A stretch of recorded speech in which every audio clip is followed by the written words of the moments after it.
The first step in learning how to create a Twitter account is to sign up for the service as a new user. When you first visit the site, you will see a page that gives you the option of starting a new account. First, you will be asked to create a username and password. If you are using the site for personal use, using your own first and last name will make it easier for your friends and colleagues to follow you.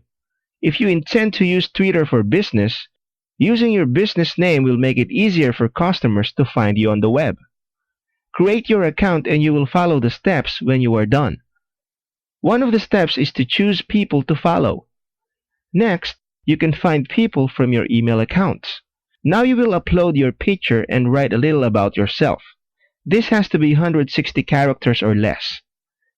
You will have to confirm your account by clicking on a confirmation link that Twitter will send you. Now you are ready to start promoting.